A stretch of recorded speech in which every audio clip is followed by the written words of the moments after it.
कैसे पता चले कि प्रेम कितना सपना है और कितना सच। प्रेम तो बस सपना ही सपना है, लेकिन एक विशिष्ट सपना जो जागरण के बहुत करीब है, भोर का सपना, सुबह सुबह होने को है। नींद चली भी नहीं गई, नींद है ऐसा भी कहना कठिन। हल्की हल्की नींद है, हल्का हल्का जागरण भी है। ऐसी मध्य की अवस्था है, संध्या काल है प्रेम। न रात न दिन, बस सुबह होने को है, मगर अभी हो नहीं गई। आकाश लाल होने लगा है, बदलियों में रंग आने लगा है सूरज की किरणों का, लेकिन सूरज अभी प्रकट नहीं हुआ, क्षितिज के नीचे दबा है। होता ही है, अब हुआ अब हुआ। प्रेम सपना है, लेकिन जागरण के सर्वाधिक करीब। और भी सपने, घृणा भी सपना है, लेकिन जागरण से सर्वाधिक दूर। घृणा है आधी रात का सपना, प्रेम है भोर का सपना। इसलिए जिन्हें जागना है उन्हें प्रेम का सपना देखना होता है। घृणा के सपने से जागना बहुत कठिन है। प्रेम के सपने से जागना आसान है। जागना जरूरी नहीं है, अनिवार्यता नहीं है, क्योंकि सुबह भी हो जाए और तुम न चाहो जागना तो न जागो। सूरज भी निकल आए और तुम्हें सोना है तो तुम सोए ही रहो। तुम जाग के भी तो आंखें बंद रख सकते हो।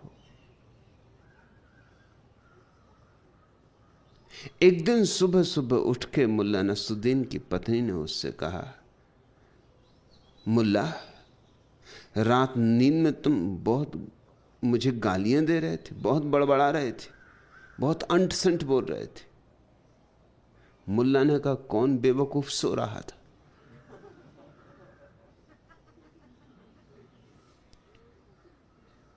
सोए को जगाना तो आसान है, जागे को जगाना बहुत मुश्किल। जागा तो बन के पड़ा है, चादर ओढ़ ली, आंख बंद कर ली। जागा तो तय कर लिया है कि जागेगा नहीं। सोया है तो झकझोर दो, उसे पता नहीं है सोया है तो झकझोरने में जाग जाएगा। लेकिन जो जागा है, झकझोरो तो भी न जागेगा। उसे तो पता है, उसने तो तय किया कि जागना नहीं है। तो सुबह हो जाने से ही कुछ नहीं होता, प्रेम हो जाने से ही कुछ नहीं होता। प्रेम हो के भी लोग चूक जाते हैं, मंदिर के द्वार तक आ के मुड़ जाते हैं, सीढ़ियां चढ़ चढ़ के लौट जाते हैं।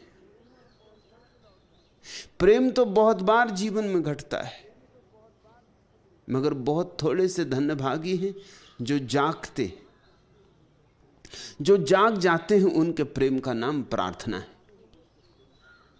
जागे हुए प्रेम का नाम प्रार्थना है, सोई हुई प्रार्थना का नाम प्रेम है।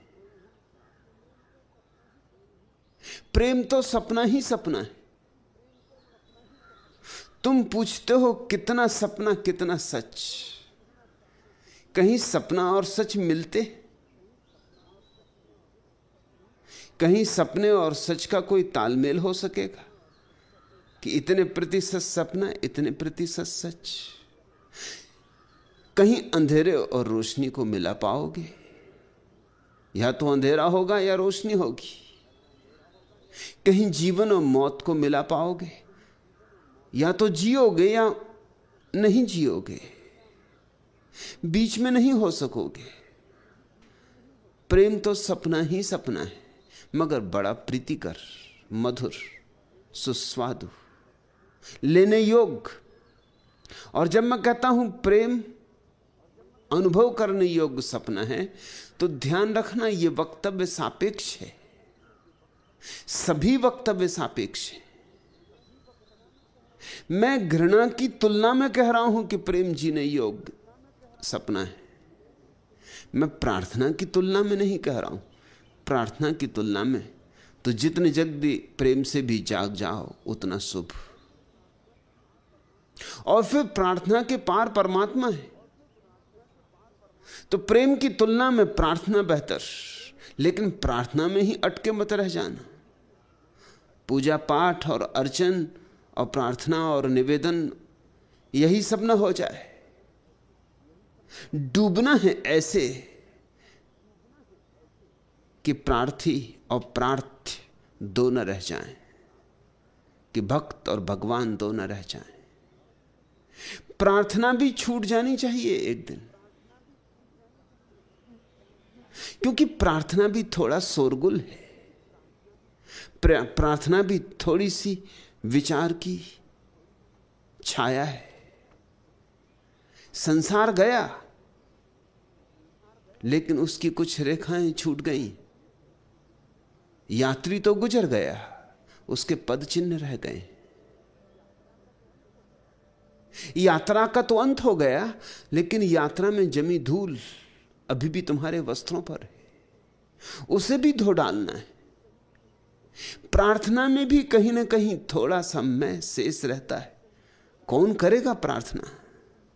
और जहां मैं है वहां अभी भ्रांति मौजूद है।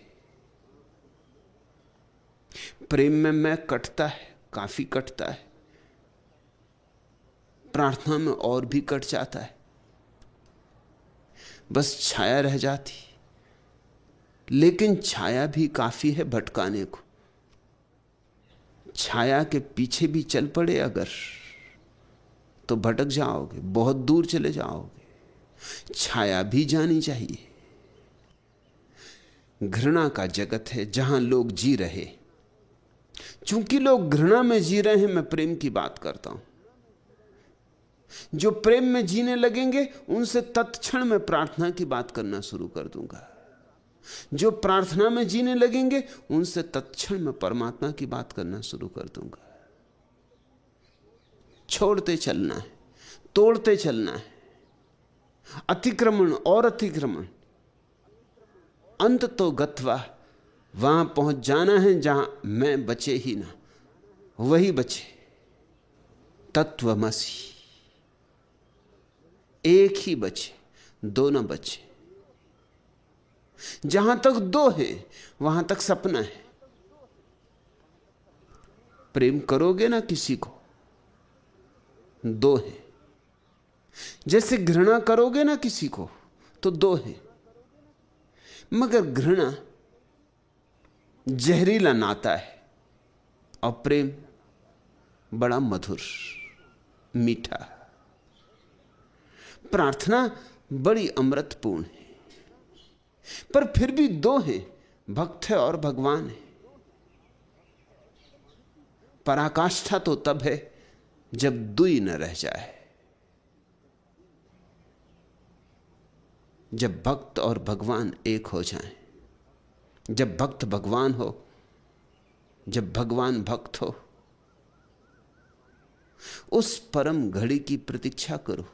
सत्य वहां है, उसके पहले तो सब असत्य की मात्राएं कम ज्यादा।